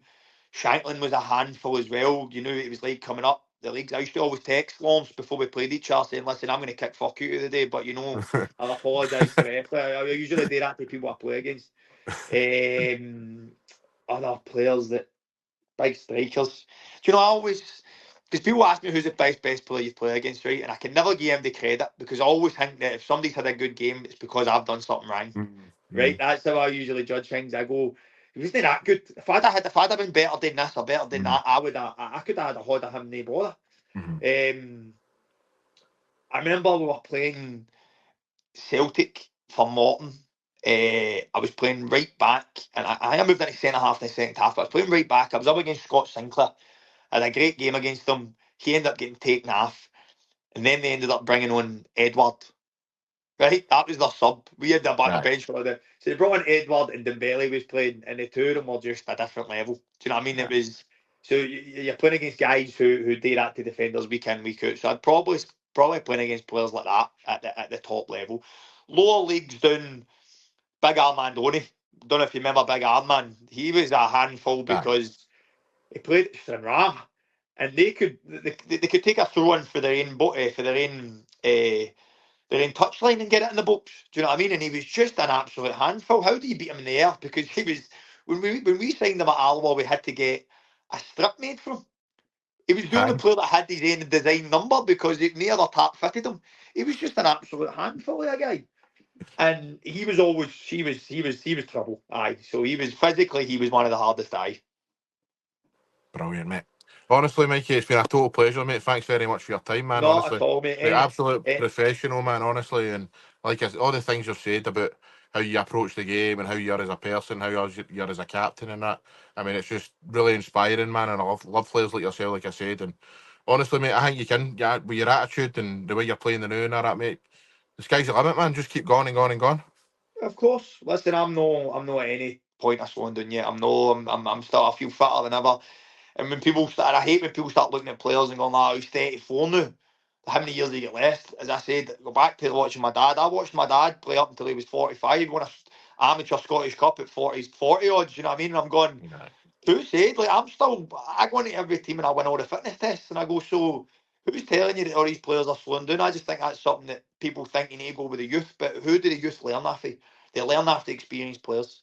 So I'm hoping to stay in football for as long as I can. I hope to play as high as I possibly can. We obviously missed out last year getting into the championship, but not a great start to this season, but it's a long, long season. So I'm hoping by the end I'll have a chance to play as high as I possibly can. Nah, you will do, mate. I really believe in you, man. I think you'll do it. So, Mikey, thanks very much, pal. Everybody, No, listen, subscribe to the you know, channel and all that anytime, mate. stuff. Thanks very much. If anybody else tells you any more stories about me, it's all lies, by the way. It's all lies. It's, Nah, I don't believe that for a second, mate. but nah, listen, as I say, mate, apologies. I'm sorry I kept you for so long because I can talk for Scotland. I've got a million stories of things that have happened and probably can't be podcast PG, but it's good to talk football. I just love talking about it. So do I, mate. And it's funny whenever people say things like that. Or I was talking to Jim Delahunt earlier on. We had him on. He's like, "I'm sorry if I was waffling on." I was like, "Mate, you know, this is what we want. We want people coming on telling their stories, and you know, I just love listening to all your stories, there, mate. It's just 100%. brilliant. Do you know what I mean? That's why I'm doing this. So, I hope. Would you like to come back? I would like to invite you back on at some point down the road, mate. If you don't Anytime, mind. mate. Honestly, anytime. I'd love it. If you ever need, if there's any boys you want to get a holiday or anything like that, listen, I've got a million. I've got a phone book full of people. If you ever want to talk to and things like that, mate, I love what you're doing and talking to players and just finding out all about them. And you obviously sound like you're inspired by it and you love just talking to people. And that's what people want to come on and talk about. Do you know what I mean? Like, they don't want to manufacture stories and just they get views and all that. So I love what you're doing, mate. And anytime you want me on, just give me a wee phone or a wee text. I'm more than happy to come on. I will do, mate. And I honestly, I don't even care if I get one follower out of all this, mate. See, just that past 2.5 just sitting talking to you, mate, is just why I do this. So, Yeah. aye, Mikey, I'll let you go, mate. Good luck tomorrow, man. Aye. Good luck tomorrow, bro. Anytime, mate. It's been a pleasure, right? Thank you, pal. See you later on. See you later, mate. Bye-bye. Bye. Bye.